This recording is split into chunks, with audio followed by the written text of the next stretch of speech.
Welcome to episode 92 of the Highly Relevant Podcast. I am your host, Jack Rico, and this week, I'm dedicating this episode to the movies. I review The Predator with film and culture critic Mike Sargent, and we examine the controversy behind the film. It's of a sexual nature and everything that happened because of it. Then I talked to film journalist Clayton Davis, who was at the Toronto International Film Festival, perhaps the #1 film festival in the Americas, and he'll tell us what films have already positioned themselves as the frontrunners for Best Picture at the Oscars.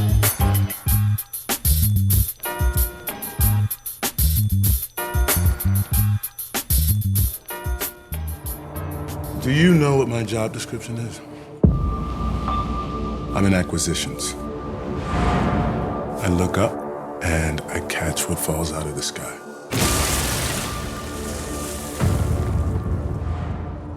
What's on the ship?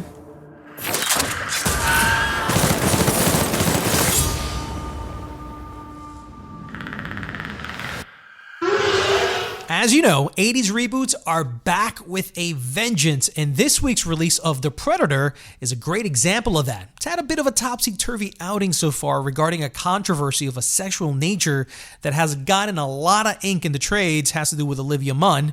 But Mike Sargent, film and culture critic who you can see on Fox Business News and PBS, as well as listen to on WBAI Radio in New York, is here to chat with me about it. Mike, glad to have you back on the show. Jack Rico. So let's talk a little bit about The Predator. You and I saw it in the same screening this week, and a lot of controversy, before we actually get into the review of the film, a lot of controversy has already come with this film, and it happened, I believe, at the Toronto International Film Festival, where the cast and crew were promoting the film, but something happened. Well, what had happened was that there was an actor who was cast in the film who happened to be a good friend of Shane Black. Right. The director. Of the director, the writer-director who was actually in the first film as an actor, who it turned out was registered as a sex offender. And really, I think it was Olivia Munn was the one who was against it, and she's the one. She worked in the scene with this. She worked in the Predator. scene with him. No pun intended. No pun intended. And so they cut it all out of the film. So that's kind of slightly overshadowed the film in terms of people talking about it. And it's not the kind of press you want, especially not now. I remember what it did to the Latin director who had done the movie Powder. Wait a minute. So what happened with the guy from Powder? Who was the director? Well, the director, his name was Victor Salva, and he had kind of come to claim he did a movie called Powder. Before that, he'd done a film called Jeepers Creepers. Yeah, but I remember those movies. Yeah, they were both I good movies. like Powder. Powder was a great, but it turned out he had been convicted of sexual misconduct with underage actors. Oh, man. And it completely derailed his career. But who the hell did a background check that didn't catch that? Like, what the hell? Well, he was out. He had completed parole by the time he started his film career. And, the details of it are pretty sordid. What he did. It was pretty sordid. I won't mention it here, but yes, these kind of things, can completely derail a career, can derail a film. And in the age of social media, when the word gets out on something like this, there are people have a lot of knee-jerk reactions where, without knowing any details, that's it. They will not support something that, they hired somebody. I mean, look at the amount of money Kevin Spacey's last film made. It came out like $697. That's unbelievable. Yeah. That like he's nuclear. You can't touch him. But this is a little particular though. And let's be honest about this. This isn't the Powder issue with Victor Salva where he was the director. Kevin Spacey was the star of that movie vehicle that made $697. This is a little different because the scene was cut with the offender, with Olivia Munn. It was the only moment. As I read, the scene was about Olivia Munn was running somewhere in New York, and this guy was jogging, saw her, and was trying to either force himself upon her, or it was something along those lines. So it made it even more creepier because of the situation, how those two things collided. Soon as she found out, her big complaint was, all right, listen, I don't mind about people getting second chances, but Fox and Shane Black didn't even have the gall to inform us that that is the type of person we're working with. Well, Fox came out and said they weren't aware of his background, but Shane Black, and I'll quote, his quote was, "I personally chose to help a friend. I can understand others who might disapprove, as his conviction was on a sensitive charge and not to be taken lightly." Now, that was his quote. The quote I read from him, and I'll paraphrase, it was something along the lines that this gentleman who had tried to seduce a 14-year-old girl online, because I think that was the accusation. Right. Yes, that's what it was. The offense. Yes, that's what it was. Was told by a friend that that wouldn't be a problem, that you can hire him. And that he took it in faith and trust that the guy he was recommending, which he knew, but was asking a friend to kind of legitimize him in some way, said everything is okay, and he decided to take blind faith chance on the guy. Do you think that this movie will fail based on this story? I think two things. One, I don't think it'll fail based on this story, but I do think they're worried because I don't know if, he issued an apology after that statement that I read where he defended it and then he was like, oh, I believe in second chances. But I do think that this is the kind of movie that needs a lot of strong buzz, especially with its target audience. I mean, let's face it, technically, this is the sixth Predator film. Yeah, because Adrian Brody, didn't he do the previous reboot? Yes, he did that. That was called Predators. And that was the one by Robert Rodriguez originally wrote the script for and then ended up producing. That's right. So, but I have to say, I like this movie a lot too.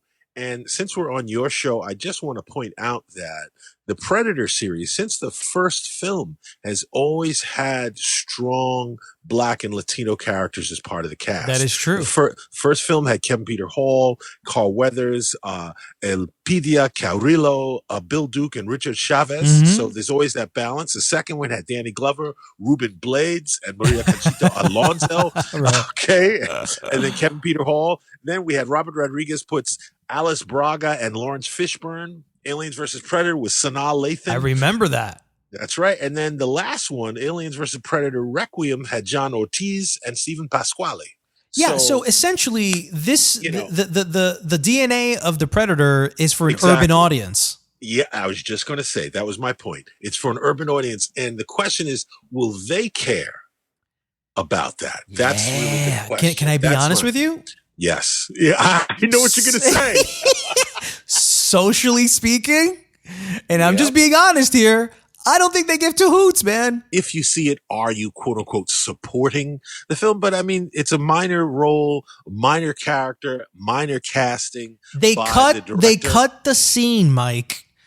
They apologize left and right. One of the scars was that supposedly Olivia Munn had to do press alone because the rest of the cast didn't want to be involved and kind of shunned her. And so she criticized them. Then Sterling K. Brown and Boyd Holbrook came out and had to, defend their positions and actually agree with Olivia Munn that they screwed up. Dude, it was, did you didn't hear that part? I didn't hear the part about how they didn't want to do the press. Oh, yeah. And Boyd Holbrook, which is the star of the film, the blonde guy, he had to come out on Instagram and had like a whole note essentially saying, listen, I chose not to do the press day. And I'm sorry I left you alone, that I wasn't with you and that we're all like cowards and we didn't want to back you up. But initially, I didn't have all the information. I needed to know what's going on, so I made a mistake. But damn it, if you're ever left alone or if you ever feel alone and we want to just listen more, And look, I think that's a knee-jerk reaction from a lot of people that when they're gaining a lot of momentum in their career, they don't want any type of negative stain on their skin. They want to be completely free of anything controversial. I mean, but I'll be honest, I don't even get that. I don't even get that how this can happen because, every one of these actors has their own publicist. Okay. The company has publicists. They have a unit publicist. They have a studio publicist. They might have hired a 42 West or whatever. So, I mean, when in these kind of situations, what they'll tell you is if you want to go to the junket, you want to do the interview, you can't ask these questions. What happens in this is entertainment. So how much professionalism do you really need in entertainment where everything is gossipy and trashy? TMZ. But how much professionalism are you asking from TMZ, Mike? First of all, don't even talk to me about TMZ. I think TMZ is part of the problem. It's trash. I don't think everything is fodder for the grist for the mill. I mean, this is a whole other conversation, but yeah, I will say, yes, there is definitely a higher level of unprofessionalism and what has become journalism has become a lot of this, trashy, but that like just almost to what we're doing here, where we've spoken more about the scandal behind the movie than we've talked about the movie. Right. And is that because that's what people want to hear about? Well, let's be honest, a straight up review has useful information, but it doesn't create thought-provoking questions about how you use that information in your own personal life. This is a gray area in this film.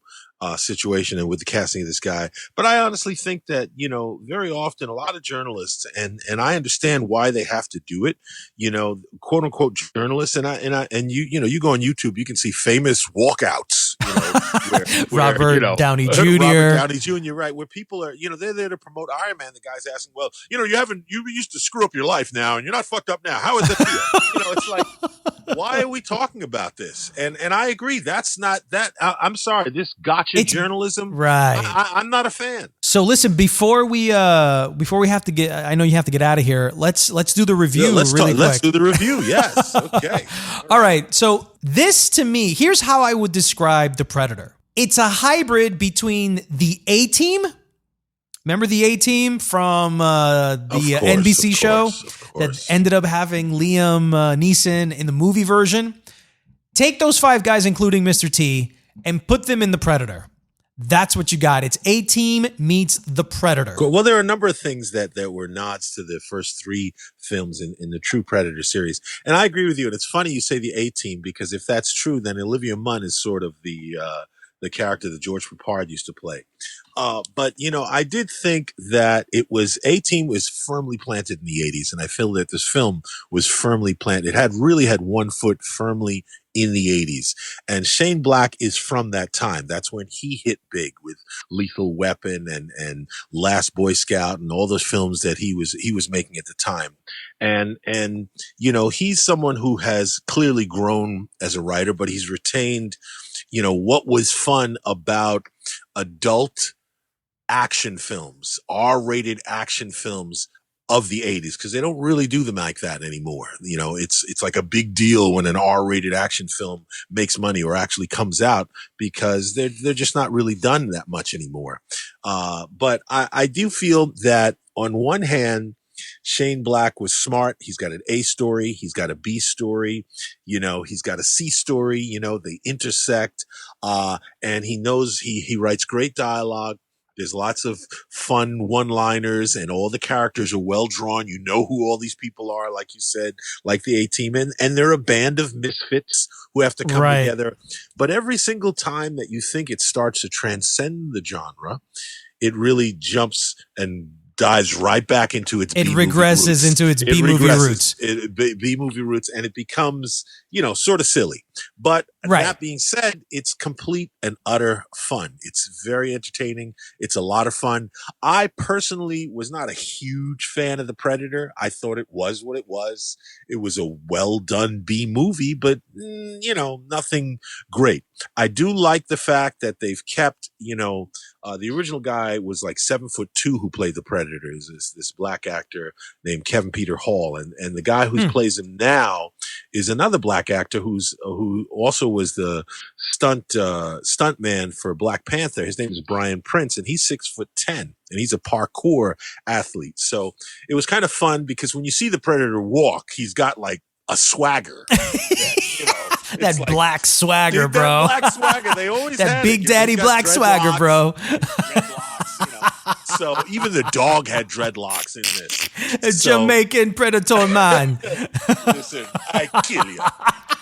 I kill you. All right, but so I do think that it retains a lot of those things, like you said. It's got all the fun elements that you want in these films, and like Trevante Williams is, the cool black guy, and Sterling K. Brown. Oh, come on, really he stole the show, man. He stole the show. He stole the show again. With a fairly underwritten character, kind of a cardboard villain. You know what it is? It's true when they say that, no small roles are right. That's correct. And not that he had a small role. He was the antagonist here from the get-go.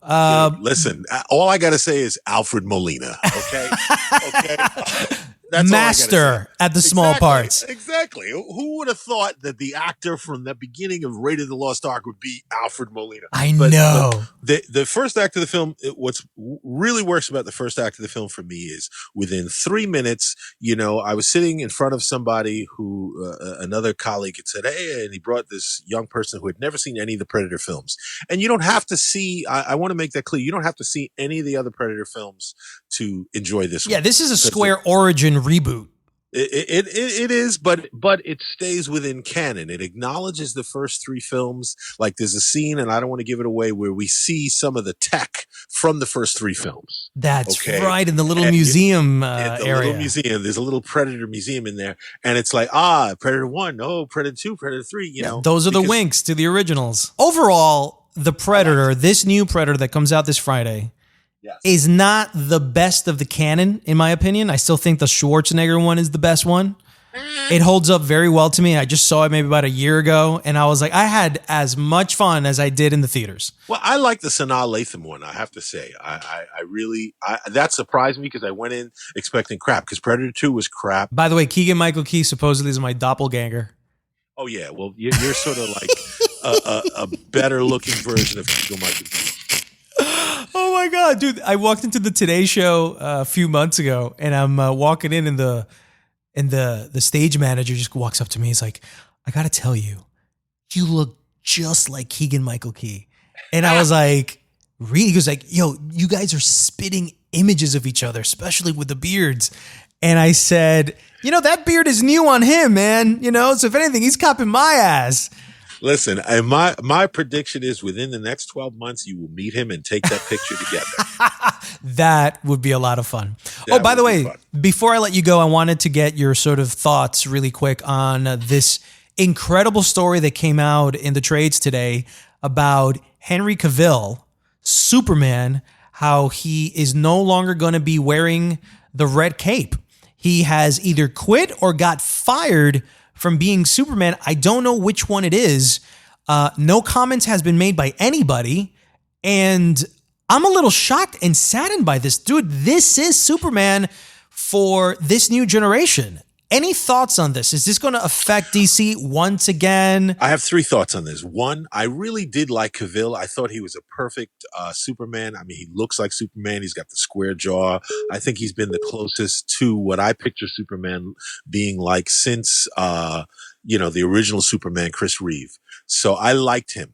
Two, I in interviews though, I've everything I've heard about him is that in real life he's a dickhead. No. Oh yeah, him. Just put in Henry Cavill dickhead and see what comes up. But coming. But the third thing is, now again, I don't know. That's just what I've read. The third thing is, though, I don't think it will affect it much, because I think at this point, none of those films have done gangbusters. Though people accepted him, none of those films were great.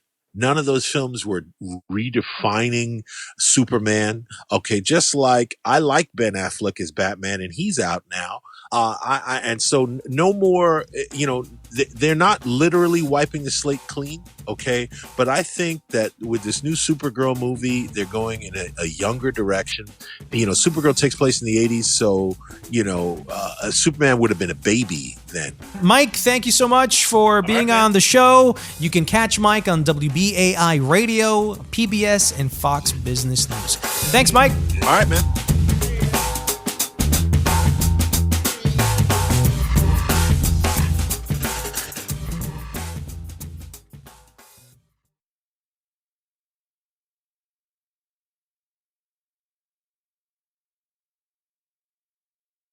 Men, ever wonder what makes an awesome pair of underwear? Comfort is obviously at the top, but support plays a huge part too. Saxx Underwear has combined these two components unlike ever before, creating what may be the most comfortable pair of underwear in the world. Simply put, Saxx is designed differently. Their patent ballpark pouch has internal mesh panels that keep everything in place. When I put them on, it feels like there's extra space along with their super soft, moisture-wicking fabrics. I've been all about Saxx underwear since I discovered them a few months ago. I really like the Vibe Trunks. Best underwear I've worn so far. Silky smooth. Feels like you're not wearing anything. This is why I want you guys to try Saxx as well. I work with Saxx underwear on a limited time deal just for you. Shop from anywhere on their site and get $5 off plus free shipping on your first purchase. But you need to use my promo code HIGHLYRELEVANT at checkout. Order a few pairs of Saxx right now with this great offer and go to Saxx Underwear at SAXXunderwear.com. That's Saxx with 2 X's and use the promo code HIGHLYRELEVANT at checkout. Remember, SaxxUnderwear.com, promo code HIGHLYRELEVANT. Awards season is upon us, and that means only one thing. Film festivals begin premiering the potential Best Picture frontrunners for the Oscars. And to me, there's no bigger film festival in the Americas than the Toronto International Film Festival. And to tell us all about what films have made some major noise in Canada is Clayton Davis, editor and owner of AwardCircuit.com, which specializes in the award season. Clayton, thanks for jumping on, man. Good to be with you, Jack. I am so happy to be talking to you because one of the key things that everyone seems to be talking about in now Hollywood and movies is the Toronto International Film Festival, also known as TIFF. And I know you've been there, and man, I would love it if you can give me some recap of what the last couple of days, weeks have been like in Toronto. How different is it than 2017? Is the lineup, the slate of films that are being shown that you've seen better than last year's? And what are the promising films that everyone is going to be talking about for the Oscars? So let's begin with what you have seen that you've liked. You know what? Screw like that you've loved. Coming out of Toronto, something for your listeners and everyone that follows Jack Rico, you need to know about TIFF. It is the most overbearing film festival you can attend because there's over 200 films that play there. So you have to sift through it all, and everything sounds great. So you have to find the big things that you're hoping that's going to make an impact. If we're looking at a front runner right now, it's got to be the third remake of A Star Is Born, as directed by Bradley Cooper, first-time director, coming out of the gate, and it's a home run. Really? It's a home run. It is, and it's not even so much his direction. Obviously, his direction is profound. His performance, he may go down, for anyone who doesn't remember, Roberto Benigni in Life is Beautiful back in 1998 directed himself to a Best Actor win. And I think Cooper may be about to do this. Okay, now that's incredible. The single best thing he's ever done. Okay, that's pretty incredible because how many first-time directors get to do something like that? I mean, this would catapult him to some crazy A-list Ben Affleck Argo type of moment, but probably even better. Because if he wins Best Picture and Best Actor at the Oscars for this film, come on. Where does he go in the record books, man? And listen, and I'm sure Warner Brothers is trying to tape down this hyperbole that's going out all over the internet when it comes to A Star Is Born. Because listen, when you become the front runner, you become the one that everyone wants to take down. So I'm sure they're worried about that. But as it stands right now, not only is A Star Is Born the front runner, and Bradley Cooper can direct himself to a Best Actor win, and Best Director, and all that is on the table. This has potential to be the fourth film in Oscar history, which would be 91 years, to win the Big Five: Best Picture, Director, Actor, Actress for Lady Gaga, and Adapted Screenplay. Explain to me why. Yeah, so let me start with this. for a film that's been done 3 other times, I'd argue that A Star is Born is still a very little known film. It's known to people like you and I because we're obsessed with movies. But to the general moviegoer walking down the street, I'm not sure if they could tell you what A Star is Born is about. They could make an educated guess based on the title. But everything about this film, the sticks are there, right? A nobody girl is found by a singer and is made into a star. That part remains the same. Everything that surrounds that is completely different. It is a breath of fresh air. All the songs are original. All right. Everything that Lady Gaga sings, she wrote herself in partnership with other co-writers, including Diane Warren, who's been nominated for a gajillion Academy Awards. Bradley Cooper wrote some of his own songs. Dude can sing. Lady Gaga, if you're looking at this through a lens, through Oscar history, think of when Cher won Best Actress for Moonstruck back in the 80s and beat out Glenn Close for Fatal Attraction, who was something that everyone thought was going to happen. Coincidentally enough, right now, Glenn Close is also in contention this year for her performance in The Wife, and she may end up losing again. This would be her 7th nomination, and she would lose to another pop star that went onto the screen. So talk to me about Lady Gaga, because she is unbelievably talented.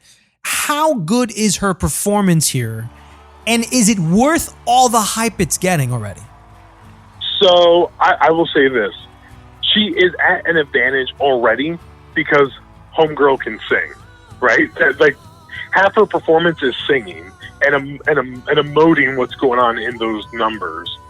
In particular, one song called The Shallow, if you guys ever watched the trailer, is a song that plays in there when she literally hits notes of unbelievability.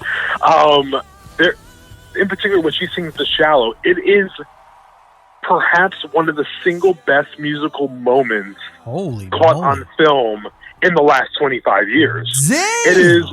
It is such an impeccably delivered performance because everything that's going on in the moment. It's not just about the song. It's about what the character, her name's Allie, her fear of, being in front of people and people thinking that she's ugly and going on there and trusting this man who she barely knows to help her achieve her dreams. Like, all these things are wrapped up into this moment, and Lady Gaga nails it.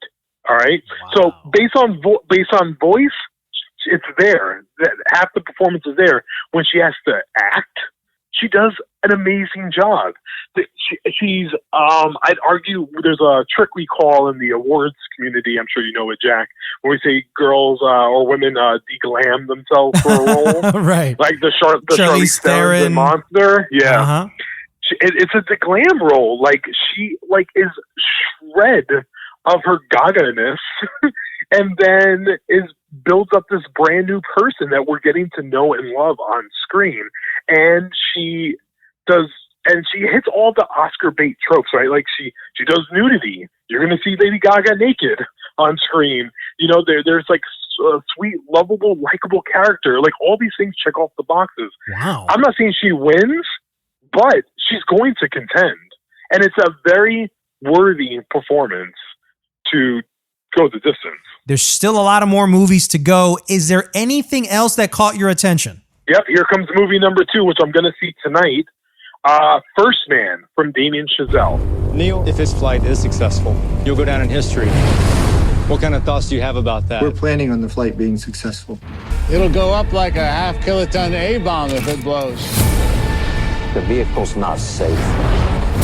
We need to fail down here so we don't fail up there. This isn't just another trip, Neil. You're not just going to work. Do you think you're coming back? This is the Ryan Gosling NASA movie. The controversy behind this for many has been the fact that Damien Chazelle, the director of La La Land, and what was the music one with Miles Teller? Whiplash. Is that that Ryan Gosling's character Buzz Aldrin did not put the flag on the moon, the American flag on the moon. And that was some sort of statement. I think Donald Trump said something about it. So it's been all this controversy about it, but I think it's not negative controversy. It's more like American nationalism, and it's a movie at the end of the day. I don't think it's going to hurt the movie in any way. It might actually give it more attention and publicity to kind of shoot. It's Ryan Gosling and Damon Chazelle. It can only mean greatness, right? I'm speaking to many people who've seen it. People on my team went to see it at Telluride where it premiered. It also premiered at Venice, the Venice Film Festival. The whole flag controversy is such a silly thing, especially after people see it, because the American flag is such a prominent thing that you see on screen. You just don't see him put the flag on the moon. That's like the one thing that isn't shown, but yet you see everything else.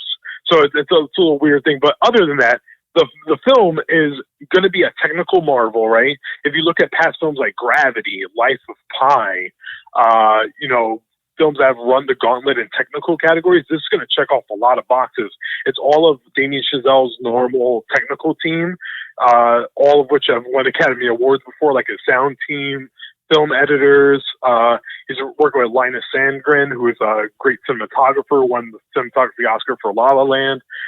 This is going to be a force. And on top of that, performances are set to be very good, in particular Claire Foy, who has right now a pretty open shot in the Queen in the Crown. Mm-hmm. The Queen in the Crown, who is about to maybe win an Emmy this Sunday, and she'll have a lot of goodwill going into the race. Anything else we should know about? Maybe some under the radar films that now have become the talk of the town. Yeah, so some things I caught at the festival that I thoroughly enjoyed. Boy Erased from Joel Edgerton, another actor turned writer director. The movie stars Lucas Hedges, Nicole Kidman, and Russell Crowe. It's a true story about a teenage boy who is enrolled into gay conversion therapy program. I saw Widows, the new Steve McQueen movie. Is this the one with Michelle Rodriguez? Yeah, it's Michelle Rodriguez, Viola Davis, and Elizabeth Debicki. All-star cast, by the way: Daniel Kaluuya, Colin Farrell, Liam Neeson, like everyone and their mothers in this. Robert Duvall. Steve McQueen, who won the Oscar, who directed the Oscar-winning 12 Years a Slave. Movie is been labeled unfairly, I'd say, as popcorn. Like it's just something that you can just watch or whatever. It's not going to do anything, but there's heft to it. And I think it's going to be a big moneymaker and may surprise a lot of people during the season. So I had heard that the problem with that movie, and again, I don't want to say it's necessarily a controversy, but it's a news story that I believe hit IndieWire. And what they were saying, that they had asked Steve McQueen about difficultness. And he had, and he mentioned and singled out Michelle Rodriguez. Supposedly Michelle Rodriguez has a bad rap in Hollywood. That's why you don't see her in many movies, for being difficult.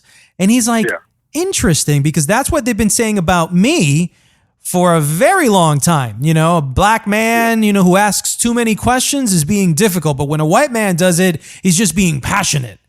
And he then singled out Michelle and said, look, I really feel that I needed to know what Michelle Rodriguez brought to the table. She had said no to Steve McQueen before. And the reason she said no to that role was because she didn't want to be subjugated to the oppression of men in any role. So interesting insight about this particular film, because it explains a lot of why Michelle Rodriguez isn't doing Tomb Raider films and why she's not the first Latina blockbuster action star that we could have had. Yeah, and listen, and she's actually very good in the film. I think her role is a little underwritten. I don't think that's no fault of her own. Listen, Michelle Rodriguez, I discovered her and remember her in Girl Fight 18 years ago, and remember falling in love and being like, this is the next big thing that I need in my life. So I've been championing her for a while, and she's very good. The whole film is very good. On top of that, I also saw Beautiful Boy, which is Timothy Chalamet. Timothy Chalamet and Steve Carell movie. Timothy Chalamet is very good in it. The movie doesn't quite capture everything that you want it to. It's about it's based on two books. two memoirs by a father and son about the son's addiction. And it's a little all over the place, a little unfocused at times.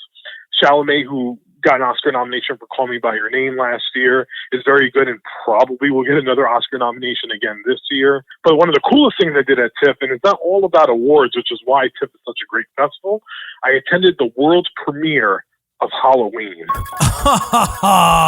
Okay. And got to see Jamie Lee Curtis. No. Okay. Yeah, it was like I died, went to heaven, take me away. So I heard that the official Halloween, this official Halloween is actually Halloween 3, the official Halloween 3. No, it is officially Halloween 2. Wait, really?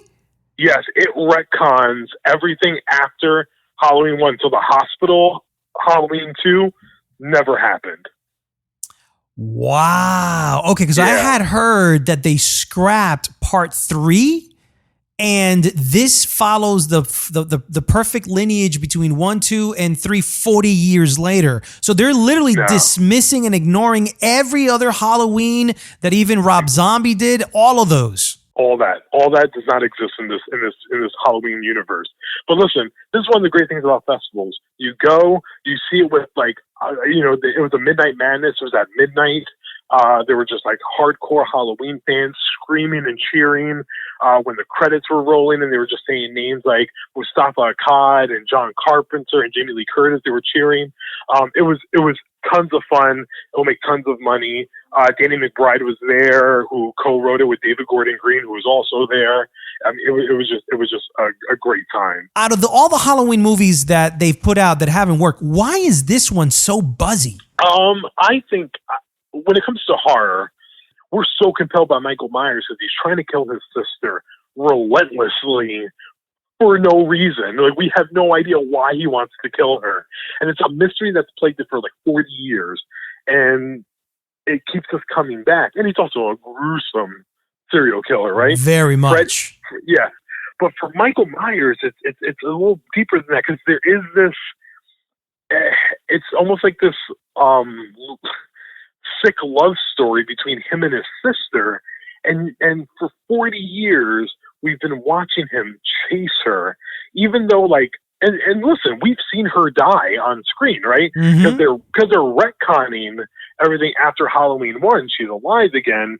But, Halloween H2O and then Halloween Resurrection, those were all about, like, him finally getting to her and seeing what, and, fulfilling his quest and his destiny. So is it fun? Oh, it's super fun. It's super fun, I mean, he is on a rampage in this one. Listen, on a rampage. Listen, anyone who's squeamish, man, like, listen, I will always remember watching Michael Myers stick his thumb through someone's forehead and screaming bloody murder. Like, that is what Michael Myers is. He terrifies me that way. Here, he is just relentless. He is just on it. Yeah, it's super fun. Well, Clayton, thank you so much for coming on the show and kind of giving us a big, quick recap of what's going on. Anything that you got going on that you want to talk about before we head on out? Yeah, I mean, like, this whole month is the Black Experience on Film on TCM. But my night already aired, which was a night I was hosting, where they're just showing Black films of different themes. If you're around, you can watch that. If not, I'll be at Middleburg Film Festival throughout October. And I'm all around the awards beat, so please just come say hi. All right, thanks, Clayton Davis. He is the editor and owner of awardcircuit.com. Thank you so much for being on the show. All right, thanks, Jack. That's it for episode 92 of the Highly Relevant Podcast. I want to thank Mike Sargent and Clayton Davis for hopping on, and hope you guys enjoyed the conversations as well. If you'd like to support the show, you can do so by sharing us on social media and telling all your friends about it. You can reach me on Twitter at JackRicoOfficial and also on Instagram at JackRico. Also, remember to tune in Saturday morning, October 6th on NBC to catch the premiere episode of my brand new show, Consumer 101. I'm Jack Rico. See you next week on another episode of Highly Relevant.